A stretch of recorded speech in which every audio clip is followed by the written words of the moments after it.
കൂട്ടുകാർക്കും നല്ലൊരു ദിവസം ആശംസിച്ചുകൊണ്ട് മാമ്പഴത്തിന്റെ പുതിയ വീഡിയോയിലേക്ക് സ്വാഗതം. നമുക്ക് നേരെ ഉണ്ണിമോടെ അയ്യപ്പസ്വാമിയുടെ നാളത്തെ നല്ലൊരു പ്രൊമോ വിശേഷം കണ്ടാലോ. അങ്ങനെ ഇന്നത്തെ വിശേഷം നമ്മൾ കണ്ടു. ഉണ്ണിമോളെ അന്വേഷിച്ചിട്ട് അനു അങ്ങോട്ട് വരുവാണ്. പക്ഷെങ്കിൽ അനു വന്നു കഴിഞ്ഞപ്പോഴത്തേനും കാണുന്ന കാഴ്ച ഉണ്ണിമോളെ ബാലികാദേവിയായിട്ട് ക്ഷേത്രത്തിന് ചുറ്റും ഉണ്ണിമോളെ ഇങ്ങനെ പ്രദക്ഷിണം വെക്കുവാണ്. ഈ സമയത്ത് എന്ത് ചെയ്യണമെന്ന് അറിയത്തില്ലാത്തൊരവസ്ഥയിലാണ് അനുവിനാണെങ്കിൽ ഉണ്ണിമോളോട് സംസാരിക്കുകയും വേണം. അപ്പൊ ഗിരിദേവൻ വന്നിട്ട് പറഞ്ഞു, അതെ ഒരു കാര്യം ചെയ്യ, ഉണ്ണിമോളെ കണ്ട് തന്റെ സങ്കടങ്ങളൊക്കെ പറ, ഉറപ്പായിട്ടും ഉണ്ണിമോൾക്ക് സഹായിക്കാൻ പറ്റുമെന്ന് പറയാം.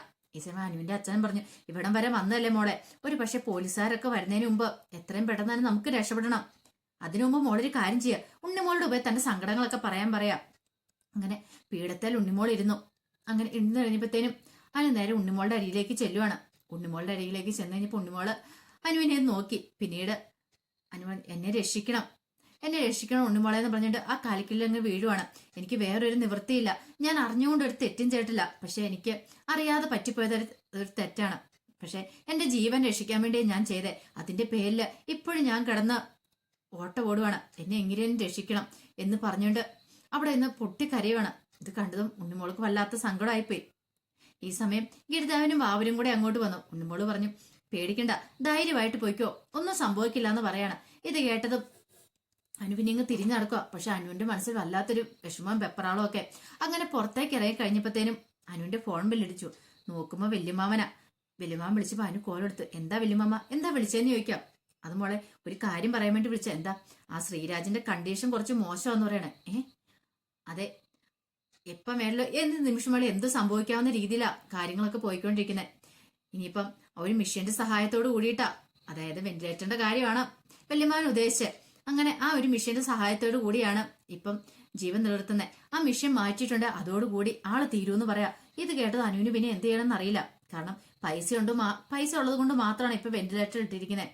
പക്ഷേങ്കില് ഇനിയിപ്പോ വെന്റിലേറ്റർ എപ്പോഴും മാറ്റുമെന്നൊന്നും അറിയത്തില്ല. അങ്ങനെ വന്നിട്ടുണ്ടെങ്കിൽ മോളുടെ ജീവനും അപകടത്തിലാന്ന് പറയാം.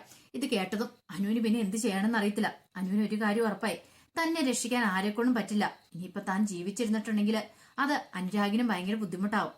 താൻ കാരണം ഇനി അനുരാഗ് ഒരു നിമിഷം പോലും ഇനിയിപ്പം സങ്കടപ്പെടല്ല എന്ന് ഓർത്തിട്ട് അതിന് നേരെ അങ്ങോട്ട് പോവുകയാണ്. അങ്ങനെ ഒരു കുളക്കടയിലേക്ക് വലിയൊരു ആറാണ്, അങ്ങോട്ട് പോവാണ്.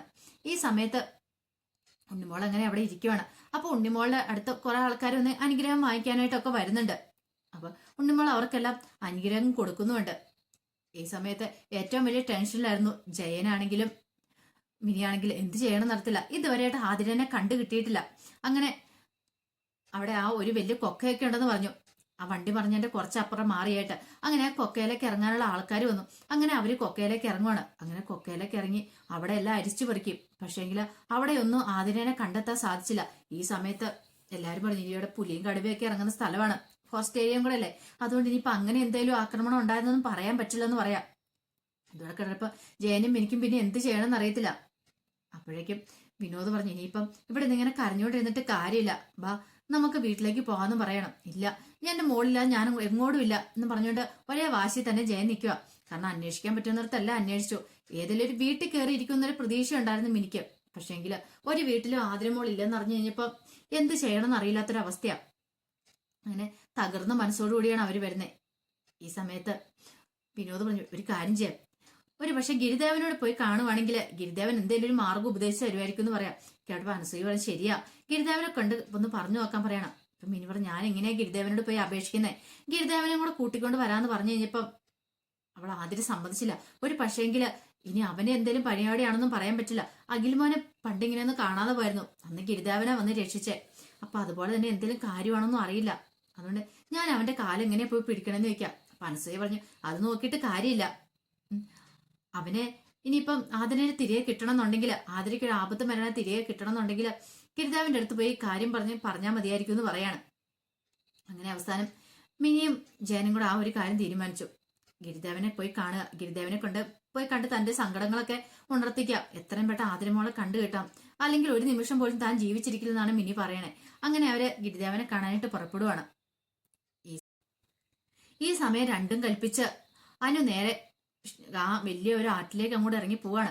കാരണം ഇനിയിപ്പോ ഇവിടെ നിന്നിട്ട് കാര്യമില്ലെന്ന് മനസ്സിലായി. ഒരു പക്ഷേങ്കിൽ ശ്രീരാജൻ എന്തെങ്കിലും സംഭവിച്ചിട്ടുണ്ടെങ്കിൽ താൻ ജയിലിൽ പോയി കിടക്കേണ്ടി വരും. തന്റെ ശിഷ്ട ജയിലിലായിരിക്കും, എല്ലാവർക്കും നാണക്കേടാകും. അതിനേക്കാളും ഭേദം അങ്ങോട്ട് മരിക്കുന്നതല്ലേ നല്ലത്. അങ്ങനെ ഒരു ചിന്തയൊക്കെ ഉണ്ടായി കഴിഞ്ഞപ്പോൾ അനു അങ്ങോട്ട് നടക്കുവാണ്. അങ്ങനെ ആ വെള്ളത്തിലേക്ക് അങ്ങോട്ട് ഇറങ്ങാനായിട്ട് അങ്ങോട്ട് പോവാണ്. ഈ സമയം ഗിരിദേവൻ ഇത് മനസ്സിലായി. ഗിരിദേവൻ നേരെ ദേവിയുടെ മുന്നിലേക്ക് വരുവാണ്. ദേവിയുടെ മുന്നിലേക്ക് വന്നിട്ട് പറഞ്ഞു, അതെ ഉണ്ണിമോളുടെ മനസ്സിൽ ഒരു മാത്രയും കൂടെ നീ കുടിയിരിക്കണമെന്ന് പറയാം. ഇത് കേട്ട് ദേവിക്ക് കാര്യങ്ങളൊക്കെ മനസ്സിലായി. പിന്നീട് ദേവി നേരെ ഉണ്ണിമോളുടെ മനസ്സിലേക്ക് വരുക. അങ്ങനെ ഉണ്ണിമോൾ എന്ത് ചെയ്യുവാണ്, അങ്ങനെ ഒരു നിമിഷം അവിടെ ഇങ്ങനെ ആലോചിച്ചു. ഉണ്ണിമോൾ തലേ ദിവസം എന്നൊക്കെ പറഞ്ഞിട്ടുണ്ടെങ്കിൽ ഉണ്ണിമോൾ എന്ന് പറഞ്ഞാൽ ഉണ്ണിമോൾക്ക് അറിയായിരുന്നു താൻ ദേവിയല്ല, തനിക്ക് ഒരിക്കലും ദേവിയാവാൻ പറ്റില്ലെന്ന ചിന്തയൊക്കെ ഉണ്ടായിരുന്നു. പക്ഷേങ്കില് ഇപ്പൊ ശരിക്കും ദേവിയുടെ മനസ്സ് ആയി മാറുവാണ് ഉണ്ണിമോളുടെ മനസ്സ്. കാരണം ഉണ്ണിമോളുടെ പ്രകടമായ മാറ്റങ്ങളൊക്കെ കണ്ടു തുടങ്ങി. ഉണ്ണിമോൾ ഇങ്ങനെ അവിടെ ഒരു തേങ്ങ ഇരിപ്പുണ്ടായിരുന്നു. ആ തേങ്ങയിലേക്ക് നോക്കിക്കുമ്പോൾ ആ തേങ്ങ ഇങ്ങനെ കിടന്ന് വട്ടം കറങ്ങുന്നുണ്ട്. ഇതെല്ലാം കണ്ടു കഴിഞ്ഞപ്പോൾ അവിടെ ഇരിക്കുന്ന ആൾക്കാർക്കൊക്കെ മനസ്സിലായി ഇത് ബാലികാദേവി എന്ന് പറഞ്ഞിട്ടുണ്ടെങ്കിൽ വെറുതെ ചില്ലറ കളിയൊന്നുമില്ല. ശരിക്കും പറഞ്ഞിട്ടുണ്ടെങ്കിൽ ഉണ്ണിമോളുടെ മനസ്സ് ദേവി തന്നെയാണ് കൂടിയിരിക്കുന്നതെന്ന് എല്ലാവർക്കും മനസ്സിലായി. അപ്പൊ എല്ലാവരും അവിടെ നിന്ന് തൊഴുതുനിന്ന് പ്രാർത്ഥിക്കുക. ഈ സമയത്ത് ഉണ്ണിമോൾ എന്ത് ചെയ്യണം, പെട്ടെന്ന് അവിടെ നിന്ന് ഇങ്ങോട്ട് ചാടി എഴുന്നേക്കുവാണ്. ആ ഇരുന്ന് പീഠത്തിൽ നിന്ന് ഇങ്ങോട്ട് ചാടി എഴുന്നേറ്റു. എന്നിട്ട് അങ്ങോട്ട് നടക്കുവാണ്. ഈ സമയം തിരുമേനിയും ബാക്കി എല്ലാവരും കൂടെ അങ്ങോട്ട് ഉണ്ണിമോളുടെ പുറകെ തന്നെ അങ്ങോട്ട് പോവാണ്. അങ്ങനെ ചെല്ലുമ്പോൾ കാണുന്ന കാഴ്ച മറ്റൊന്നും ആയിരുന്നില്ല, അനു ഇങ്ങനെ വെള്ളത്തിലേക്ക് അങ്ങോട്ട് ഇറങ്ങി ആത്മഹത്യ ചെയ്യാൻ പോകുന്നായിരുന്നു. ഈ കാഴ്ച കണ്ടതും ആൾക്കാരെല്ലാം കൂടെ പെട്ടെന്ന് എന്ത് ചെയ്യുവാണ്, അനുവിനെ പിടിച്ച് കരക്കിലേക്ക് കൊണ്ടുവരുന്നുണ്ട്. അങ്ങനെ അനുവിന്റെ ജീവൻ അങ്ങനെ രക്ഷിക്കുകയാണ്. എല്ലാവർക്കും ഒരു കാര്യം ഉറപ്പായി, ശരിക്കും പറഞ്ഞാൽ ഉണ്ണിമോൾ ഇപ്പൊ ശരിക്കും ബാലികാദേവി തന്നെയാണ്. ഉണ്ണിമോളോട് സങ്കടങ്ങളൊക്കെ പറഞ്ഞിട്ടുണ്ടെങ്കിൽ അതെല്ലാം തങ്ങളുടെ വിഷമങ്ങളെല്ലാം മാറിക്കിട്ടും, വേദനകളെല്ലാം മാറിക്കിട്ടുമെന്ന്. ഈ സമയത്ത് അവിടെ കുറുപ്പേട്ടൻ നിൽക്കുന്നുണ്ടായിരുന്നു. കുറുപ്പേട്ടന് മനസ്സിലായി ബാലികാദേവിയുടെ ശക്തി കൊണ്ടാണ് ഇപ്പൊ ഇങ്ങനെയൊക്കെ സംഭവിച്ചിരിക്കുന്നത്. അങ്ങനെയാണെങ്കിൽ ഇന്ന് രാവിലെ ബാലികാദേവി ഒരു കാര്യം അരുളി ചെയ്തിട്ടുണ്ടായിരുന്നു. ഒരു സ്ത്രീയുടെ മാല കാണാതെ പോയി കഴിഞ്ഞപ്പോ വൈകുന്നേരം നടയടയ്ക്കണ സമയത്ത് അങ്ങോട്ട് വന്നു ആ തിരുനടയിൽ അത് കാണുമെന്ന്. അപ്പൊ അതും കൂടെ ഉണ്ടെന്ന് അറിയുവാണെങ്കിൽ തന്റെ മനസ്സിലുള്ള വിഷമങ്ങളൊക്കെ ബാലികാദേവിയോട് പറയാം എന്നൊരു ചിന്തയോടുകൂടി കുറുപ്പേട്ടൻ ഇങ്ങനെ കാത്തിരുന്നു. അങ്ങനെ രാത്രിയായി കഴിഞ്ഞപ്പോഴത്തേനും നടയടച്ചു. നടയടച്ചു കഴിഞ്ഞപ്പോഴത്തേനും ആ സ്ത്രീ അവരങ്ങോട്ട് വരുവാണ്. അപ്പൊ രാത്രി സന്ധ്യാസമയത്ത് നടയെല്ലാം അടച്ചതിന് ശേഷം അങ്ങോട്ട് വരാനാണ് ഉണ്ണിമോൾ അരുളപ്പാട് ചെയ്തിരുന്നത്. അങ്ങനെ വന്ന് അവര് ശ്രീകോളിന്റെ മുന്നിൽ നോക്കുമ്പോഴത്തേനും ആ മാല, തന്റെ കളഞ്ഞുപോയ മാല അവിടെ ഇരിക്കുന്നതാണ് കണ്ടത്. പെട്ടെന്ന് ഇത് കിട്ടിക്കഴിഞ്ഞ് ഓടി അവർ ഉണ്ണിമോളുടെ അടുത്തേക്ക് വരുവാണ്. ഉണ്ണിമോളുടെ കാലക്ക് വീണ് കരഞ്ഞു പറയാം, ഒരു വർഷമായി എന്റെ മാല കാണാതെ പോയിട്ട് ഞാൻ പ്രാർത്ഥിക്കാത്ത ദൈവങ്ങളില്ല, അവസാനം ബാലികാദേവിയാണ് എന്റെ മാല തിരികെ കിട്ടിയത് എന്ന് പറയാം. ഇത് കേട്ടതും എല്ലാവർക്കും ഭയങ്കര വിശ്വാസമായി. ബാലികാദേവിയുടെ കാര്യങ്ങളൊക്കെ പറഞ്ഞിട്ടുണ്ടെങ്കിൽ വേദനകളും വിഷമങ്ങളും ഒക്കെ മാറുന്നു. അങ്ങനെ കുറുപ്പേട്ടൻ തന്റെ സങ്കടം, തന്റെ മനസ്സിലുള്ള ആ വലിയ വിഷമങ്ങൾ പറയാനായിട്ട് ഉണ്ണിമോളുടെ അരിയിലേക്ക് വരുവാണ്. അപ്പൊ അതിന്റെ വിശേഷങ്ങളൊക്കെ കാണുന്നത്. അപ്പൊ ഇതിന്റെ നാളത്തെ ഫുൾ വിശേഷം എന്ന് അറിയാം എന്തൊക്കെ സംഭവിക്കുന്നു. അത് മാത്രമല്ല ഇനിയിപ്പോ ജയനും മിനിയും ഒക്കെ വന്ന് ഉണ്ണിമോളുടെ കാലിക്ക് വീഴുന്നുണ്ട്. കാരണം ഗിരിദേവനെ അന്വേഷിച്ച് വരുമ്പോൾ ഗിരിദേവൻ പറയും ഇനിയിപ്പോ എനിക്ക് രക്ഷിക്കാൻ പറ്റില്ല, കാരണം ഉണ്ണിമോൾ ബാലികാദേവി ആയിട്ടുണ്ട്. ഉണ്ണിമോളുടെ അടുത്ത് ഇങ്ങനെ സങ്കടങ്ങൾ ഉണർത്തിക്കുക. ഉണ്ണിമോൾക്ക് പക്ഷെ സഹായിക്കാൻ കഴിഞ്ഞിരിക്കും. പക്ഷെ അവൾ ഇപ്പൊ ഉണ്ണിമോളല്ല, ഇപ്പൊ അവള് ബാലികാദേവിയാണ്. ആ രീതി വേണം അവളെ കാണാനായിട്ടെന്ന് പറയുന്നുണ്ട്. അങ്ങനെ ഉണ്ണിമോളുടെ കാലിക്ക് വന്ന് അവർ അപേക്ഷിക്കുന്നുണ്ട് തന്റെ മോളുടെ ജീവന് വേണ്ടിയിട്ട് ആതിരെ എങ്ങനെയും രക്ഷിക്കണോന്ന് പറഞ്ഞ്. അങ്ങനെ ഉണ്ണിമോള് ആതിരയുടെ ജീവനും തിരികെ നൽകുകയാണ്. അപ്പൊ അതിന്റെ നല്ല നല്ല വിശേഷങ്ങളൊക്കെ നമ്മൾ കാണാൻ പോകുന്നത്. എന്താണെങ്കിലും 2 ദിവസമായിട്ട് നല്ല അടിപൊളി വിശേഷങ്ങളൊക്കെ തന്നെയാണ്. ഉണ്ണിമോളുടെ ആ ഒരു ബാലികാദേവി ആയിട്ടുള്ള നല്ല ഭംഗിയായിട്ട് കാണാനും കൂടെ. ഇനിയിപ്പോ ഇതിന്റെ ബാക്കി വിശേഷങ്ങളൊക്കെ നമുക്ക് എല്ലാവർക്കും കാത്തിരിക്കാട്ടോ. ഒരിക്കൽ കൂടി എല്ലാവർക്കും നല്ലൊരു രാത്രി ആശംസിച്ചു നിർത്തുന്നു. നന്ദി.